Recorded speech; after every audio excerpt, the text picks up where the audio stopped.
ES Hoje, a notícia do jeito que você quiser.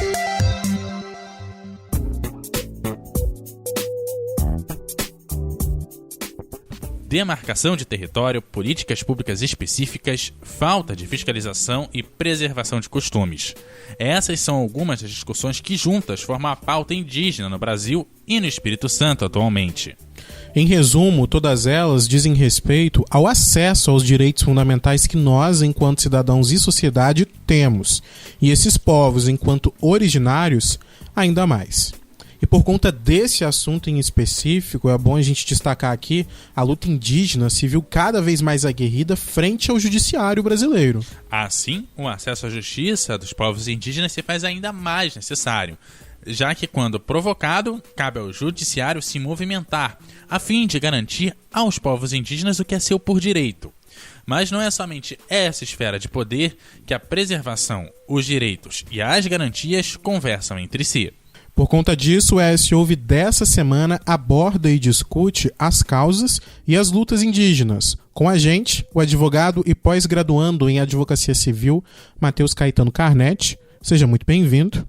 Eu agradeço a oportunidade de estar aqui, ainda que virtualmente, nessa roda de debate para, de alguma forma, contribuir para o assunto em tema. E também o cacique da aldeia de Comboios, localizada em Aracruz, Antônio Carlos, o Toninho. Seja muito bem-vindo, cacique. Obrigado. Vamos lá então, começar com você, Matheus, e depois, se o cacique também puder falar a respeito, né? Quando a gente fala de justiça e povos indígenas, como que se dá essa relação atualmente e quais são os reflexos do passado que estão ainda presentes e o que avançou com o tempo ao longo dos anos? Bom, quando nós vamos trabalhar o acesso à justiça para os povos indígenas, nós temos que fazer uma diferenciação muito tênue para que se tenha dimensão de como isso se dá na prática. Os povos indígenas, originalmente, eles carregam com si as suas tradições, os seus costumes, os seus usos e aqueles direitos que são passados de geração em geração, que doutrinariamente são conhecidos como direitos consuetudinários. Esses direitos, por sua vez, eles não estão documentados em uma norma, eles não estão redigidos em um livro, eles são passados de forma usual. E quando há uma divergência entre esse direito dentro da aldeia, os indígenas eles se veem desacolhidos frente à justiça comum, a justiça que é regulamentada pela legislação arcaica e também pela legislação dogmática, porque não há um diálogo entre a justiça, as leis que são redigidas, para com os costumes indígenas. Então, eles acabam ficando sem esse amparo judicial na perspectiva dos seus direitos e costumes. Agora, no que se refere ao seu direito como cidadão, como qualquer outra pessoa que faz parte da sociedade brasileira, eles podem acessar o judiciário de forma livre, através de advogado, defensor público ou por defensores dativos também. Então, quando a gente fala desse acesso à justiça sem restrição, que alcance a todos, quando é que isso não acontece quando a gente fala dos povos indígenas e por que às vezes também essa legislação ela atrapalha às vezes esse acesso à justiça aos povos indígenas? Veja bem, a legislação ela escalona de uma forma muito pragmática as fontes de direito. E a fonte principal para a interpretação e para a solução dos litígios é a Constituição Federal. Abaixo dela vem as legislações infraconstitucionais e, de forma complementar, surgem a jurisprudência e a doutrina. De forma mais subsidiária ainda é que entram os costumes. Então, os costumes eles são alocados numa camada subalterna. Eles são a última possibilidade de análise de interpretação para solucionar um litígio. Então, quando uma demanda indígena é colocada para um juiz ou para uma juíza analisar, ele acaba utilizando dessa escada normativa até chegar nos costumes. E quando ele chega nos costumes, ele talvez já tenha encontrado a solução numa legislação que não dialoga com a realidade, com a prática, com aquilo que vem sendo passado de geração em geração por aqueles indígenas ou por aquele indígena se for uma demanda individual. Antônio, aí me vem a pergunta que é, esses costumes indígenas, eles de alguma forma são constitucionais para aqueles que vivem naquele povo, naquele espaço, principalmente aqueles que não estão estão dentro da sociedade brasileira, quando digo dentro, que tem menos convívio mesmo social nos grandes centros urbanos ou nas cidades ali de interior, esses costumes fazem paralelos com a Constituição Federal que a gente tem aqui no Brasil? Na verdade, o costume da comunidade indígena, da população indígena, ele é muito amplo. Nós sabemos que a sociedade, né, a legitimidade deve respeitar diversos costumes de cada povo. Cada povo, né, indígena, ele tem sua legitimidade cultural, espiritual, econômico, né, perante a sociedade. Vendo cada direito de cada comunidade, a legislação tem que se respeitar principalmente o direito de cada povo dentro do seu território. E aí vale lembrar que, como o colega aí falou, é importante dizer que a cultura indígena, o respeito indígena, ele não está escrito dentro de um livro, né, fechado. A legitimidade da cultura indígena, ela é ampla dentro da sociedade, onde o direito nosso, da população indígena, da comunidade indígena, do indígena, ele está garantido dentro do seu território, dentro da sua cultura, e principalmente respeitando a Constituição de 88, e aí vem dentro desse panorama, as portarias, né, as organizações sociais internas e internas de cada povo, de cada comunidade. O Matheus citou inicialmente a questão, dentro desse debate, algo que acaba sendo um fator prejudicial, que é a falta de diálogo com os costumes indígenas. Como que isso diretamente, né, dentro de tudo que vocês perpassaram e falaram até agora, afeta diretamente, né, o direito de cada povo em seu território? E se você puder trazer, por exemplo, se você puder trazer um exemplo, né, seu enquanto liderança indígena, né, para exemplificar melhor para o nosso ouvinte, seria importante também, se você tiver algum. Eu vou citar aqui 3 pontos positivos que nós temos trabalhado muito dentro do panorâmico da comunidade indígena, da sociedade indígena. Primeira é a luta pela terra, a educação escolar indígena e a saúde indígena. Para se demarcar a uma população indígena, um território indígena, leva muito em consideração a sua culturalidade, né, o seu respeito, a sua legitimidade daquele povo, daquele território. Também, dentro da educação, lembrando que a Constituição ela tem esse leque, né, de dizer o direito dos povos indígenas, a obrigação do poder público e do Estado, assim também como a saúde indígena, né? A gente também tem essa legitimidade dentro do Estado, essa legitimidade da população indígena ter garantido o nosso direito perante essas normas que se encontram no nosso país. Em relação à luta pela terra, a gente vê muito os nossos anciões da comunidade, né, as pesquisas, né, o falar da nossa população indígena para se garantir o nosso direito. Então, muitas das vezes, né, a lei brasileira, né, ela não se compreende o que é a cultura indígena, o que é o resgate cultural, o que é a vida da população indígena daquele território, por que ele está lutando pelo seu direito e por que ele está lutando por uma autodemarcação, por que ele está lutando por uma saúde indígena diferenciada, por que ele está lutando por uma educação indígena diferenciada. Isso tudo está dentro de um panorama, de uma cultura, de uma realidade, de um povo aonde que tem seus direitos garantidos, principalmente dentro da Constituição, que é onde que a gente vê que não é muito aberto para a legitimidade de uma sociedade indígena. E por que essa pauta da demarcação indígena, ela acaba esbarrando em tantos entraves? E se é um povo que já tem um território, que já está naquele território, que tem um determinado costume ali dentro daquele próprio território, porque se faz tantos entraves para garantir que aquele território seja respeitado? É importante dizer também que dentro de um território onde que a população indígena luta pelo seu direito para demarcá-lo, a gente sabe também que tem também a questão do poder econômico de um município, de um estado, né, de uma sociedade, onde que para eles o que é importante é a economia, é a mudança, né, para a sociedade, né? E para nós indígenas, a luta pela terra, ela é a mãe terra, onde que se vive o resgate cultural, a economia, a espiritualidade de cada povo, né? Então aí nós encontramos vários impasses dentro da legitimidade, aonde que vários, como o colega falou, jurídico, vários juízes, né, tem uma falta de compreensão, de compreender como que é a realidade do povo indígena e por que ele está lutando pelo aquele direito, num travo da economia e num travo de respeito cultural. Aí quando a gente fala de luta pela terra, né, que acaba esbarrando numa questão de economia, onde as pessoas priorizam isso, e por isso a importância de demarcação de terra, né, de se buscar isso judicialmente, porque existem impasses, né, de legitimidade, como o Cacique bem disse, é uma luta por direitos, e vão além só de direitos de terra, né, são direitos de costumes, né, de uma cultura, né, própria. E aí, Matheus, aí eu te pergunto, essa luta por terra, quando ela se esbarra com a questão da economia, com a questão de as pessoas priorizam mais isso do que uma cultura, né, do que costumes, é aí que também é esse um dos pontos de partida para que muitas pautas indígenas acabam indo para instâncias, né, parar na justiça.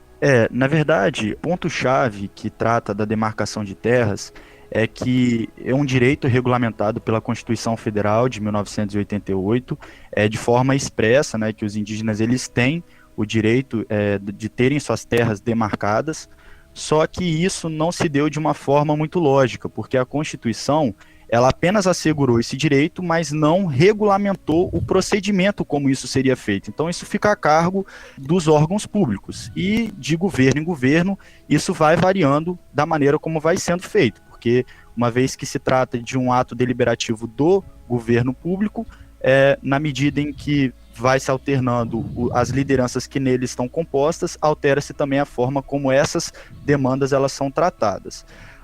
A questão do marco temporal, né, que está muito envolto da demarcação de terras, ela tem uma questão muito interessante que se trata da existência de uma ideia de aculturação.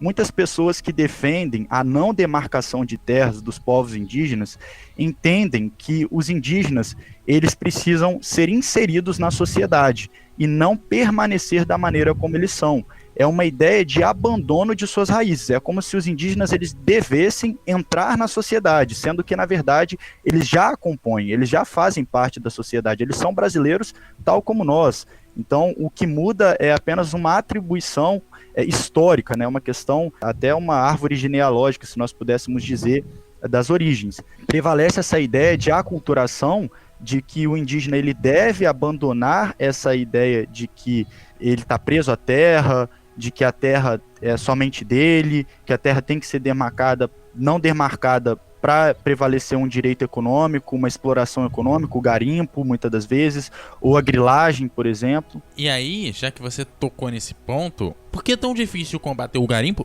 Que nessas áreas, tanto de reserva ambiental quanto de área de demarcação indígena, são proibidos?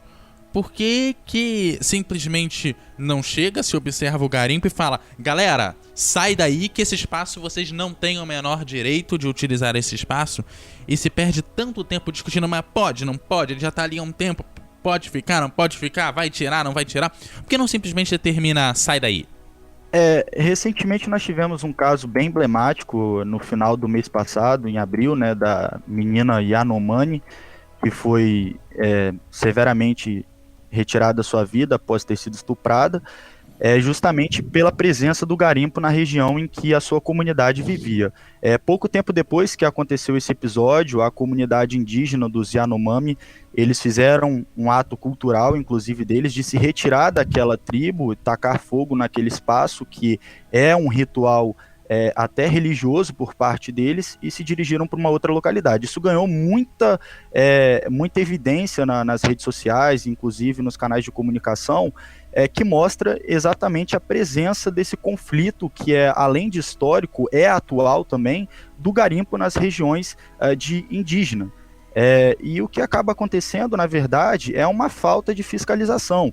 Só que essa falta de fiscalização ela também não pode ser o fator preponderante dessa presença dos garimpeiros e da grilagem nas áreas indígenas. Nós temos que levar em conta que são áreas geograficamente muito extensas.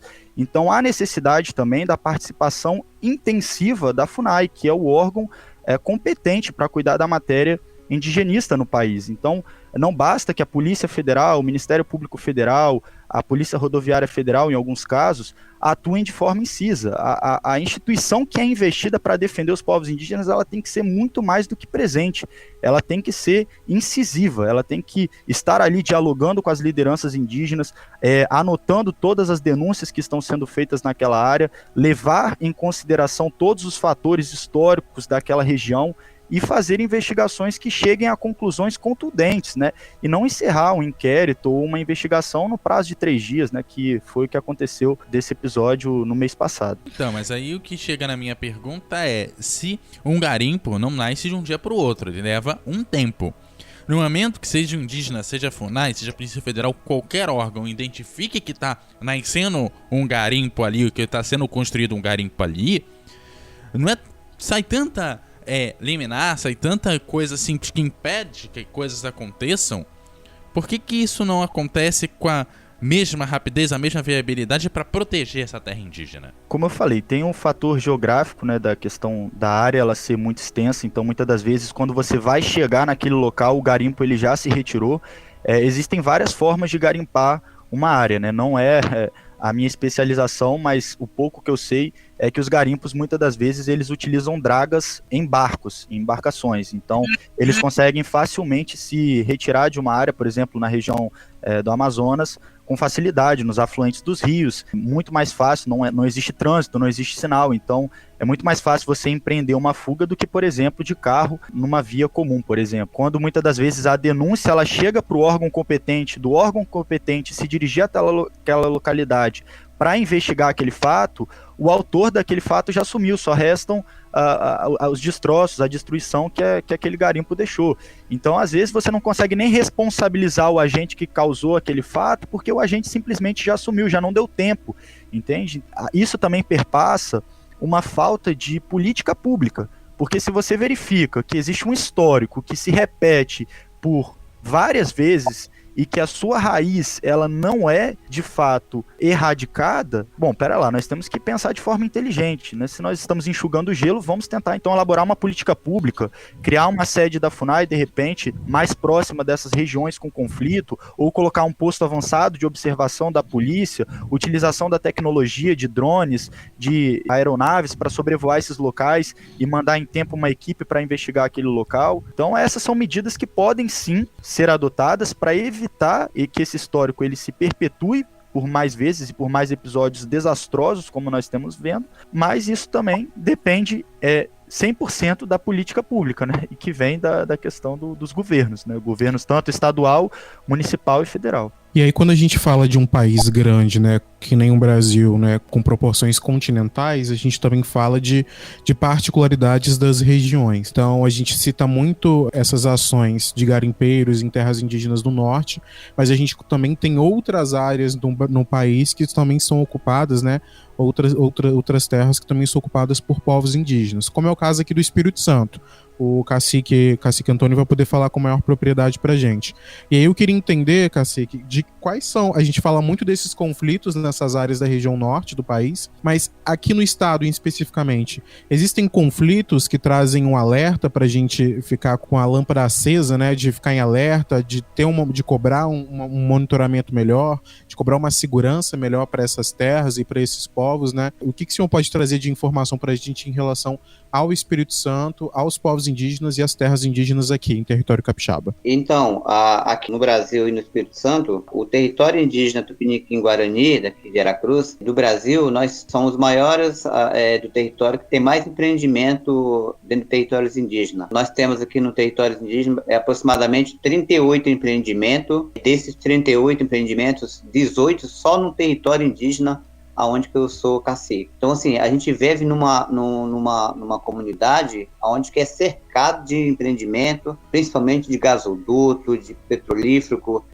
e entre outros, né, grandes empresas, né, latifundiárias que cultivam, né, o eucalipto marítimo. Então, assim, em relação à questão da segurança, a gente quer muito que a população indígena, as comunidades indígenas, ela esteja uma segurança de maneira que pudesse a comunidade assegurar o seu direito, né? Principalmente quando se fala de segurança pública, quando se falamos de patrimônio históricos. Então, assim, a gente tem se preocupado muito aqui no município de Aracruz, no Espírito Santo, esses grandes empreendimentos que estão instalados próximo e ao lado, e tem uns que até dentro do território indígena, que se impede, né, a comunidade indígena a desenvolver as suas atividades, né, sociais, econômicas e culturais, né, e principalmente aonde que a comunidade indígena tinha a sua liberdade de ir, vir e usufruir seus patrimônios, né, sua liberdade, hoje é tomado de grandes empreendimentos. Então, eu posso citar aqui uma grande empresa que tomou o território indígena, né, Aracruz Celulose, a Jurong, né, que o litoral, à beira da praia das comunidades indígenas, e principalmente, né, a ganância, né, da fazendeiros, né, querer arrendar os territórios indígenas para garantir e tomar posse do seu direito. Então, a gente pede que o poder público, né, o Estado, e principalmente, quando eu falo do Estado, a FUNAI, né, responsabiliza para garantir o direito das comunidades indígenas. Mas aí a gente bate de frente também com a questão de conflitos em relação à falta de fiscalização. Isso ocorre? Isso tem deixado de ocorrer? Como que o senhor tem observado isso? E como que o Estado poderia estar se fazendo mais presente dentro desses territórios, né? Eu penso que a segurança dentro do território indígena ela tem que ser mais ampla. Apesar que nós aqui no Espírito Santo não temos um conflito muito aberto, assim como outros povos indígenas de outros estados, mas nós temos aí empresas, né, que querem se instalar próximo ao território, e abre esse leque, né, de outros, né, proprietários, né, outros mecanismos de economia se instalarem próximo e trazer esses impactos para territórios indígenas. Então, a gente vê que o poder público ele ainda está muito lento de fiscalizar ao entorno da comunidade indígena, onde tem todos esses empreendimentos, esses impactos, né, sociais dentro do território. E, principalmente, em relação à fiscalização do meio ambiente, né, do espaço que a comunidade indígena usufrui do seu direito. O senhor muito falou em relação, né, a conflito em relação a terras e questões econômicas, e aí citou de forma, né, muito clara esses pontos na região norte capixaba. Quando existem esses interesses e eles entram em conflito, não poderia existir por meio da justiça, já que o assunto desse podcast fala sobre isso, né, a justiça, né, o acesso dos povos indígenas, né, à justiça.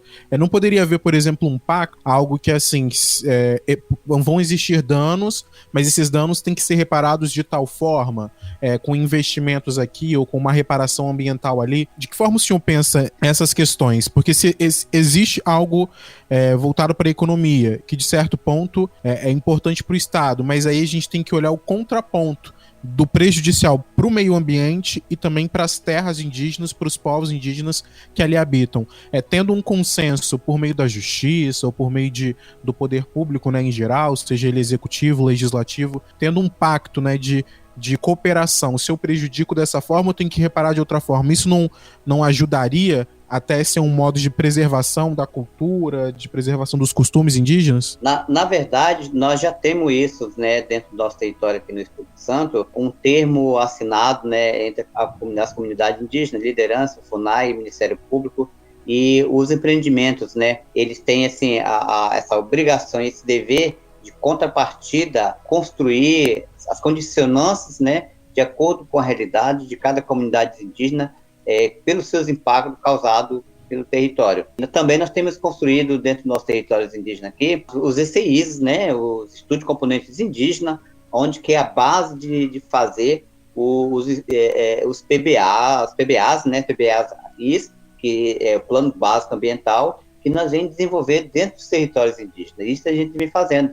mas ainda precisamos de uma fiscalização do poder público, né, do Estado, estar mais presente, cobrando a cada um desses compromissos que está sendo feito, foram firmados, para que essas atividades possam se desenvolver dentro dos territórios indígenas. E ainda é muito lento esse compromisso que os empreendimentos têm feito dentro dos territórios indígenas. Hoje ele está dentro e próximo dos territórios indígenas, e de fazer o desenvolvimento das condicionantes acontecer. E aí, Matheus, eu te questiono, né? Essa demora, ela pode ser também atrelada à justiça, né? Ao judiciário, por exemplo, já que existem inúmeras questões, a gente sabe que o judiciário por si só, ele já é lento, né? Às vezes uma audiência que é marcada hoje só vai acontecer daqui a 1, 2, 3 anos, porque existem recursos, existem inúmeras questões que são envolvidas em relação a isso. Então, essa falta de fiscalização mais, como eu posso dizer, mais intensa, né? Isso também é atrelado a um judiciário que precisa ser reformulado, ser aperfeiçoado, para que pautas, né, importantes como essa dos povos indígenas também não sejam deixadas pro canto, de escanteio? Na verdade, a parte de fiscalização, ela não compete ao Poder Judiciário. Isso seria uma atribuição do Poder Administrativo. Mas então, o Poder Judiciário, ele pode ser incitado, né? Exatamente. Se eventualmente houver uma letargia nessa fiscalização, houver uma denúncia, ou de fato houver uma fiscalização que apure um evento danoso, um evento que não segue as determinações legais, ele vai parar no Judiciário.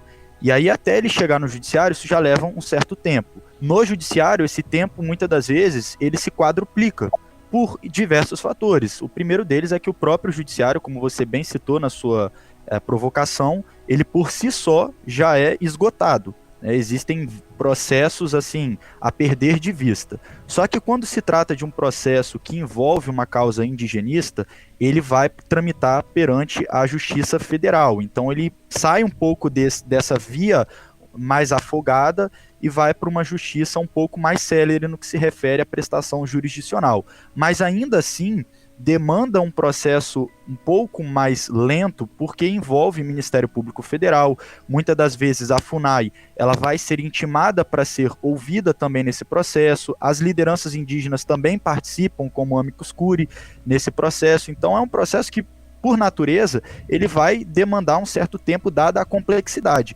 E essa complexidade, ela advém da falta de diálogo, que eu citei desde o início, dentro das especificidades indígenas para com a justiça brasileira. Se a justiça brasileira ela se aproximasse um pouco mais desses povos indígenas, instigasse que seus servidores e seus magistrados eles fizessem cursos de especialização, oportunizasse rodas de debate com a presença de lideranças indígenas, talvez esse processo ele seria encurtado, porque não demandaria escutar tantas pessoas para se compreender essa causa, né? Porque eles já estariam municiados de conhecimento técnico para isso. Era isso um questionamento que eu ia até te fazer, né? Falta no judiciário servidores especializados, né, nessa questão. Faltam até magistrados especializados. Porque quando a gente fala disso, a gente sabe que existem muitas pessoas de origem indígena, né, que vêm de terras indígenas, vêm dessas aldeias, que as pessoas existem muitos advogados que podem ser especializados e que até saem, né, dessas aldeias indígenas, né, têm origem indígena,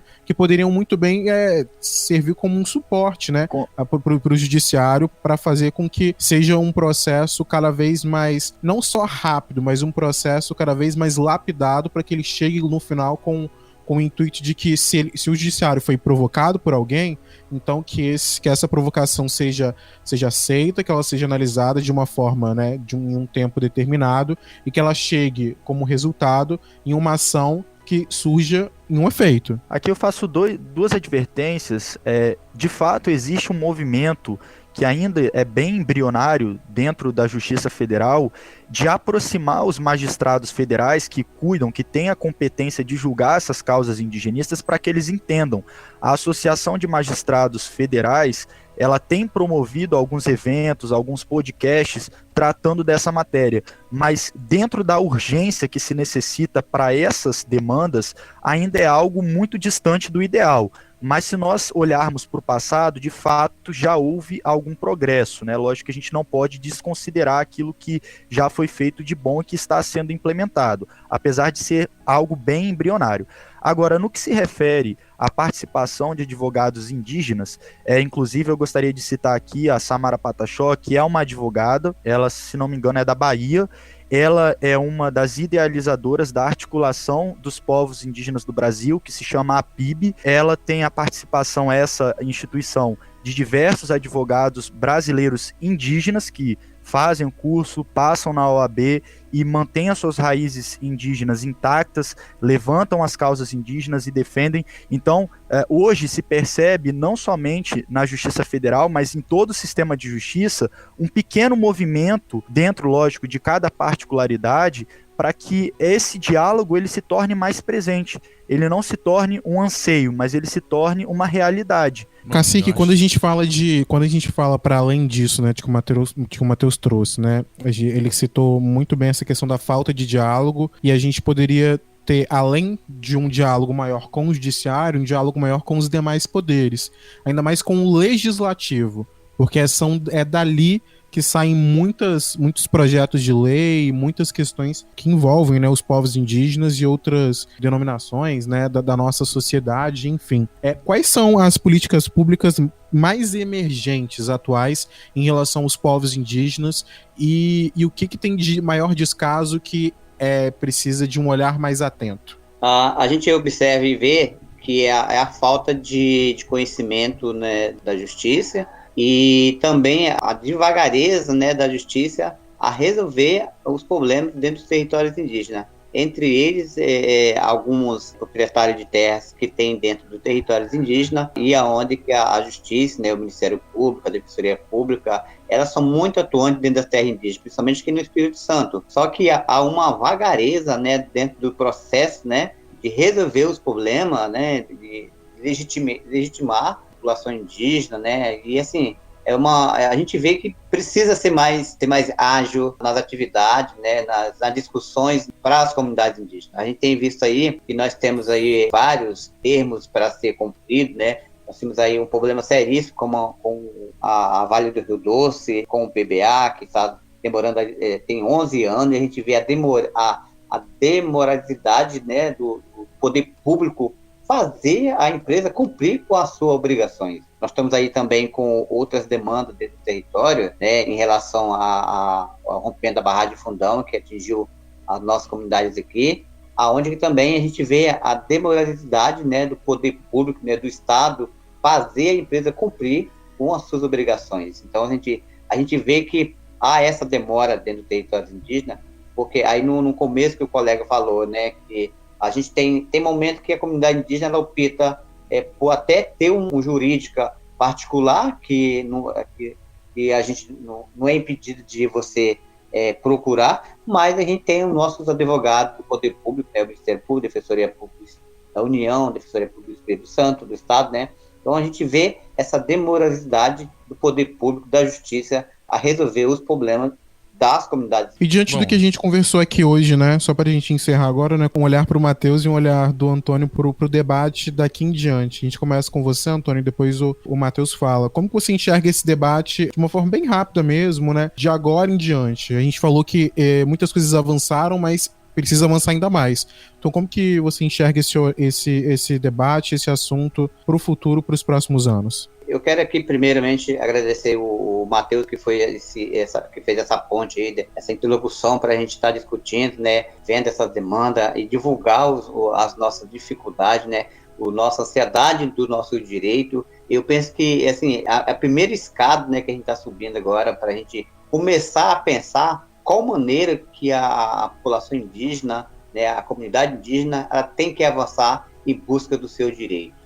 E outra coisa também que é importante, da gente não só parar por aqui. Exato, que a gente, enquanto imprensa, né, Couto, que a gente consiga tá sempre fiscalizando e sempre criando esses espaços para debater avanços, debater retrocessos e cobrar o poder público melhorias em todas as áreas, ainda mais nesse setor, nessa área, em relação aos povos indígenas, que é tão importante. Eu acho que o ponto em comum aqui de toda a nossa conversa foi a falta de conhecimento, né? Que nada mais é do que um retrato da falta de cultura que o nosso país tem em reconhecer as nossas origens.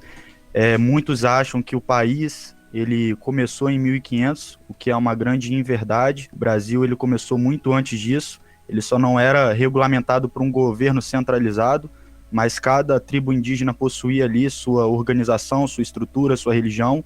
Com o passar do tempo, isso foi perdido pelo roubo que aconteceu aqui, um roubo histórico, e isso se perpetua até hoje nas escolas. Isso vai se passando de governo para governo, de legislação para legislação, e o momento agora é de reconhecer que os indígenas não são povos romantizados. O indígena não é aquela pessoa que anda nua, que anda com o rosto pintado. O indígena é um cidadão, ele tem direitos e ele pode participar da sociedade sem deixar de ser indígena, porque a ideia de excluí-los de suas origens nada mais é do que um preconceito estrutural e histórico. E faço apenas uma provocação para encerrar minha fala, que instituições milenares, como as igrejas, a maçonaria, se evoluíram, se tornaram modernas, se inseriram na sociedade e não perderam a sua essência de serem quem são. Os povos indígenas não podem perder essa essência simplesmente pelo fato de quererem estar na sociedade, de querer estar nas escolas, de querer estar nas universidades, nos tribunais, aonde quer que eles estejam. É um direito que deve ser reconhecido e praticado diariamente. Muito obrigado pela atenção. Bom, esse foi o ES Ouve, o podcast semanal do jornal ES Hoje, que vai ar todas as segundas-feiras no site eshoje.com.br e também nas principais plataformas de áudio. O episódio de hoje teve a apresentação de Eduardo Couto e Matheus Passos, a produção e o texto de Matheus Passos, a edição de Eduardo Couto e a direção de jornalismo da Daniele Coutinho. Matheus, aquele abraço. Abraço, Couto, abraço, pessoal. A gente volta a se encontrar na próxima semana. Valeu, galera. Até semana que vem.